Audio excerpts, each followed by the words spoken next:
Listen, there comes a point in your life when you start realizing that everything you've been surviving wasn't random. The pain wasn't pointless. The battles weren't accidental. The setbacks weren't failures. They were confirmations. Proof that you're chosen for something bigger. Some people are anointed in a quiet, gentle way, but some of us, we get marked through fire. We get shaped through storms. And if you're seeing these signs, it means God didn't just select you, he set you apart. That's what makes you dangerous. Not dangerous to people, but dangerous to darkness, dangerous to doubt, dangerous to anything that was designed to break you. Today, I want to share 5 signs that you are dangerously anointed, not in theory, but based on real life, real struggle, real purpose. If any of these speak to your spirit, it's because you're not becoming chosen, you already are. Some people move through life like the world is made of soft edges. Everything comes easy, everything falls into place, and they never really feel the weight of anything heavy. But your story never sounded like that. You've been in the ring long before you even knew you were fighting.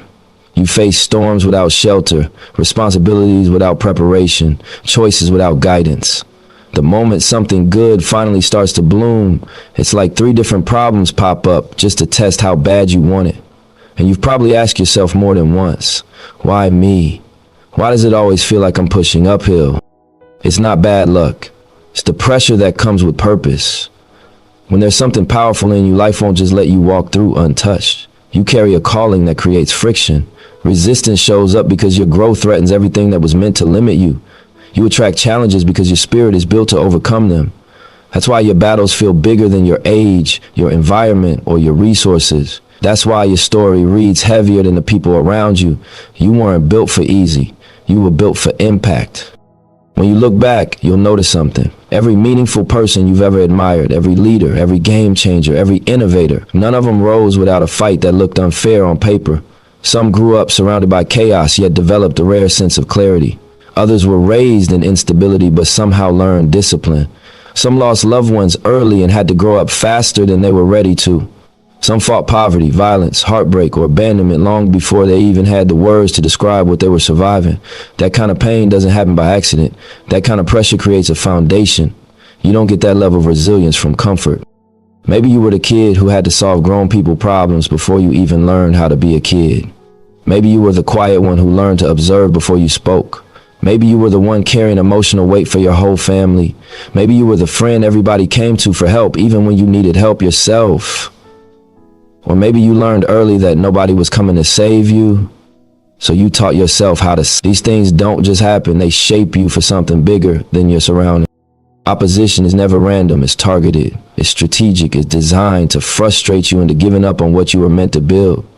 And every time you got hit, every time something went wrong, every time life blindsided you, that was the enemy acknowledging your potential before you even knew you had any. If there wasn't something powerful inside you, life wouldn't waste so much energy trying to break you. But the fact that you're still standing says more than any compliment anyone could ever give you. It means you have a kind of strength that was forged, not given. Think about the seasons when you should have folded. The times when you were emotionally drained, physically exhausted, spiritually confused, but you still got up the next day. Think about the moments when everything was falling apart and you still found a way to move, to show up, to keep going. That's not normal. That's not common. That's not something everybody has. That's a sign that you've been equipped with something beyond human understanding. There are people who crumble under pressure much lighter than what you've been carrying. And that doesn't make them weak. It just shows that your capacity was expanded by your calling. You learned how to endure what others never had to face. You learned how to read people, how to read energy, how to protect your peace, how to adapt, how to rebuild, how to let go of what wasn't good for you, even when it hurt. Your resilience didn't come from textbooks. It came from survival. Your instincts didn't come from comfort. They came from being forced to stay alert. Your wisdom didn't come from lectures. It came from scars. You've been anointed in silence, no ceremony, no announcement, no spotlight, just battle after battle shaping you into someone stronger than your circumstances. And even though it felt unfair, even though it felt heavy, even though it felt lonely, it was all preparation. That's why you don't react like other people. That's why you don't break easily. That's why you see life differently. You were trained by adversity to carry a purpose that can transform every space you walk into. And here's something most people never realize. being chosen doesn't always feel like being chosen. Most of the time, it feels like being challenged. It feels like being stretched. It feels like being isolated. It feels like losing more than you win. But chosen ones don't shine early. They endure early. The shine comes later. The understanding comes later. The reward comes later. But the preparation, that starts in the trenches. Your life has been full of signs that you carry something rare. Even when you were younger, you knew deep down that you weren't built like everybody else. You saw things other people ignored. You felt things other people brushed off. You questioned things most people accepted. That's what made you different. That's why you never fit into places that lacked purpose. People didn't always understand you, and sometimes you didn't understand yourself. But now, the pieces are starting to connect. You faced heavier opposition because you were meant to carry heavier responsibility. You met tougher enemies because you were meant to fight bigger battles. You survived what others couldn't because you were meant to lead where others can't. Your story isn't a mistake. Your struggle isn't a curse. Your pain isn't punishment. It's evidence that you are being prepared for something significant. So the next time life pushes against you, remember this. Pressure only shows up when there's something worth protecting inside you. You're not being attacked because you're weak. You're being tested because you're powerful. And whether you realize it yet or not, that pressure is the greatest proof that you are dangerously anointed, chosen, and equipped for a purpose that's bigger than anything that has ever tried to stop you. There's a certain kind of person who can stand in a room full of noise, surrounded by faces, wrapped in energy, and still feel like they're walking alone. Not because they don't love people, not because they're antisocial, and not because they think they're above anyone, but because their spirit is wired differently. When you're chosen for something greater, isolation doesn't just happen to you. It follows you. It becomes the quiet shadow that stays close, even in moments when everything around you seems loud. You start noticing early on that you don't quite fit the way others do. You move with intention while others move with impulse. You think long term while others chase distractions. You feel things deeply, see things clearly, and dream in ways that make people tilt their heads like they can't quite see the picture you're painting. It's not that your dreams are unrealistic. They're just too big for small minds. Too heavy for people who've never carried anything bigger than their own comfort. Too layered for anyone who's never looked past the surface. And because of that, you find yourself drifting away from people you once held close. Not in anger, not in conflict, just naturally. The same way seasons change without announcing themselves, you quietly shift. You start craving conversations with substance, connections with meaning, relationships that push you forward instead of pulling you back. And when you can't find that around you, you start walking alone. Not because you choose to, but because growth chooses you. There are moments when that isolation feels like a punishment. You watch groups laugh together while you sit in your thoughts. You watch old friendships fade without a real reason. You watch people misunderstand your intentions, misread your silence, or assume you're distant when you're really just evolving. And sometimes it hurts because your heart still remembers the people you wanted to take with you, the ones you prayed would grow with you, the ones you hoped would understand you. But not everyone can meet you at the level your purpose is calling you to.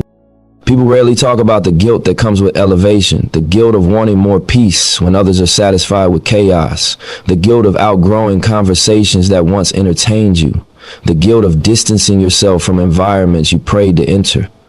You start feeling selfish for protecting your energy. You start questioning if you're doing the right thing because the path you're walking doesn't look like anybody else's. But that's the point. You weren't designed to blend in. You were designed to break cycles. And the thing about being marked for something greater is this: isolation is part of the training. When you set apart, it's never an accident, it's preparation. Isolation is where you learn who you are when no one's watching. It's where you develop discipline without applause. It's where you train your spirit to stand on its own. It's where you grow roots that don't shake when life gets loud. The world might see your strength later, but the foundation was built in the shadows. There's a reason diamonds form deep underground, under pressure, far away from attention. There's a reason oil is extracted from places people don't see. There's a reason seeds grow in darkness before they ever touch sunlight. Growth that lasts never starts in crowds. It starts in isolation. That's why you were pulled away from certain people. That's why you were placed in quiet seasons when you prayed for movement. That's why you were separated from familiar places, habits, and circles. Because the version of you that's coming requires a level of focus that noise can't compete with. You're not lonely. You're being developed. You're not forgotten. You're being refined. You're not being punished. You're being positioned. You're in a season where God is stripping away anything that would interfere with who you're becoming. And it feels uncomfortable because you're shedding layers you've worn your whole life. Layers of approval seeking, layers of fear, layers of dependency on people who were never meant to go the distance with you. If you really think about it, every major shift in your life happened after a season of isolation. Every breakthrough came after a moment where you stepped back and listened to your own soul. Every transformation started when you unplugged from the noise and tuned into your purpose. That's not coincidence. It's pattern. And if you're experiencing it again, it means another elevation is coming. People don't always understand the value of someone who walks alone. They assume you're cold, distant, uninterested. But what they don't realize is that walking alone has taught you things you could never learn in a crowd. It taught you independence. It taught you to trust your intuition. It taught you to value peace over popularity. It taught you to build without applause. It taught you to hear God's voice more clearly than people's opinion. It taught you that solitude isn't empty, it's sacred. And what's wild is this. Even when you're alone, you're becoming stronger. Even when you feel isolated, you're growing in ways that will confuse the same people who overlooked you. You're building a foundation that most people never take the time to create. You're learning how to carry yourself in rooms that you once didn't believe you could enter. You're developing a discipline that doesn't rely on motivation. You're shaping a mindset that will carry you through storms other people would drown in. One day, everything that felt like loss will feel like alignment. The friendships that faded will make sense. The circles you outgrew will look too small. The silence you were forced into will sound like clarity. The loneliness you struggled with will feel like protection. Every moment that made you question yourself will be the exact reason you trust yourself later. You walk alone because you're being called higher. You walk alone because you hear things others ignore. You walk alone because your purpose is louder than your comfort. You walk alone because you're being prepared to lead, to inspire, to break generational patterns, to do what the average person isn't willing to do. And when you finally step into the life that was designed for you, you'll realize that the isolation wasn't the end of the story. It was the beginning of your becoming. So if you've been walking alone, don't see it as a void. See it as divine positioning. You're not on the outside, you're ahead. You're not abandoned, you're chosen. And everything that feels empty right now is making room for everything you're about to walk into. It's a certain kind of person who walks through this world with a heart that feels heavier than their body. Not because they're weak, not because they're overly emotional, but because their spirit is wired like an antenna, picking up signals other people never notice. You see things that go unseen. You feel what others avoid. You sense the weight in someone's voice even when they're smiling. And sometimes you wonder if something's wrong with you. You wonder why certain moments hit you harder than they hit anyone else. You wonder why you can't just be numb and disconnected like so many people seem to be. But nothing's wrong with you. You're built different. Your heart is tuned to a higher frequency. And even if you tried to ignore it, your spirit wouldn't let you. Most people move through life guarding themselves from feeling too much. They treat pain like it's contagious, like if they get close enough to someone else's struggle, they'll drown in it. But you step toward the things others step away from. You pull people aside when you feel their energy shift. You check on the ones who never ask for help because you can see the truth they hide. You pray for people who don't even know you do. You forgive when you're still hurting. You lift others even when you're carrying your own weight. Your compassion isn't performative, it's instinctual. It comes from a place deep inside you that refuses to harden, no matter what life has done to you. And that alone is powerful, because most people who've been through what you've survived would have shut down by now. They would have built walls, not opened doors. They would have closed their hearts, not expanded them. But instead of bitterness, you gained understanding. Instead of resentment, you gained perspective. Instead of cruelty, you gained patience. It's like every wound you endured unlocked another layer of empathy, another level of awareness, another piece of your assignment.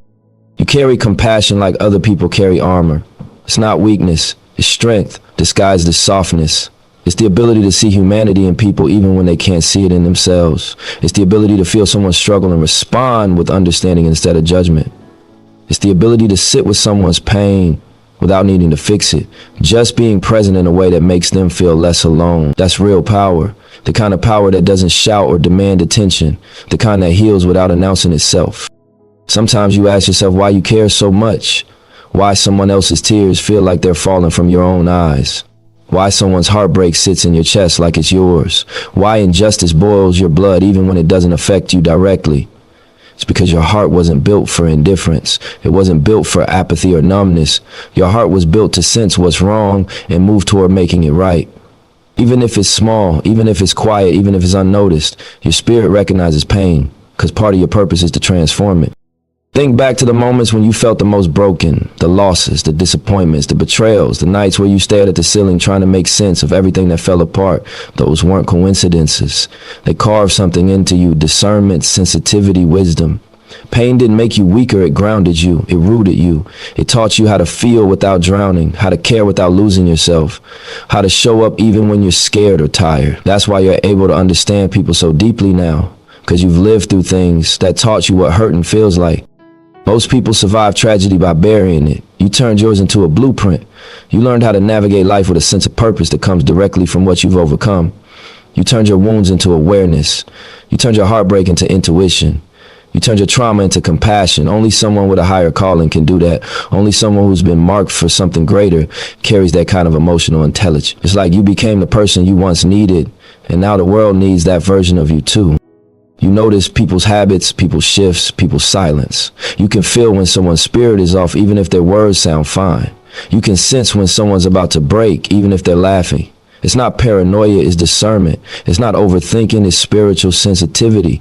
You've been assigned the kind of heart that can read what eyes don't show. And whether you realize it or not, that makes you dangerous in the best way. Because you see truth where others prefer lies. You feel energy where others only see surfaces. You move from intuition, not ego. And in a world full of people who've gone numb, that makes you rare. People like you don't just exist. You're sent.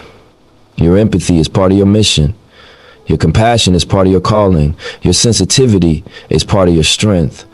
And even though it sometimes makes life feel heavier, even though it makes you vulnerable, even though it exposes you to other people's pain, it also equips you to bring healing, connection, and understanding to places where it's been missing.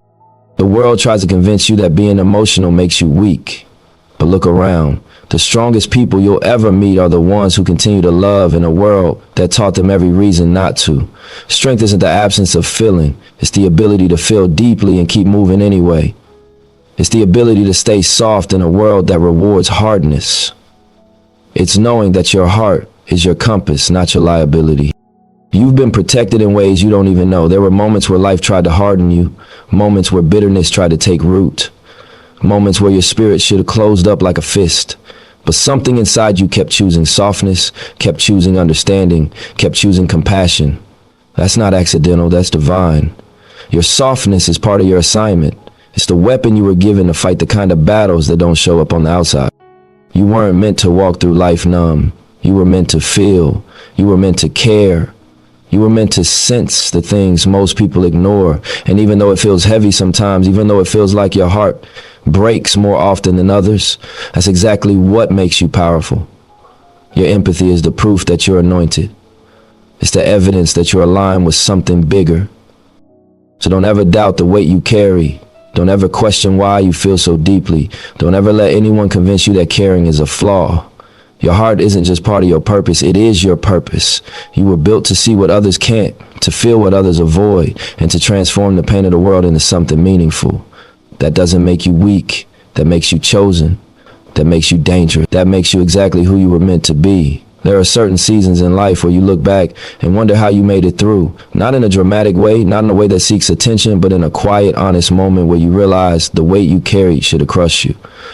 There were times when everything around you fell apart so suddenly, so violently, so unexpectedly that you felt like you were standing in the middle of a storm with nothing to hold on to. You didn't have a map, you didn't have instructions, and you didn't have a guarantee that anything would get better. You just had hope beating inside a tired chest, and somehow that was enough. There were nights when you cried yourself to sleep without telling a soul. Days when you wore a brave face but felt like you were running on empty. Moments when people looked at you and saw strength, not realizing you were surviving on fumes. There were seasons where you failed at something you gave everything to, or you lost someone you thought you couldn't live without, or you watched the life you were building crumble like it was made of sand. And in those moments, if someone had told you that you'd bounce back, you wouldn't have believed them. Because emotionally, mentally, spiritually, you were done. At least, That's what it felt like. But you didn't stay down, even when you wanted to, even when quitting seemed easier, even when you were tired of fighting battles you didn't ask for, something inside you, something deeper than your thoughts, deeper than your emotions. Refused to let you stay broken. You got back up. You took steps forward with shaky legs and a fragile heart. And little by little, the strength started to grow again. And that's the part most people never see. They see the comeback, not the crawl. They see the healed version of you.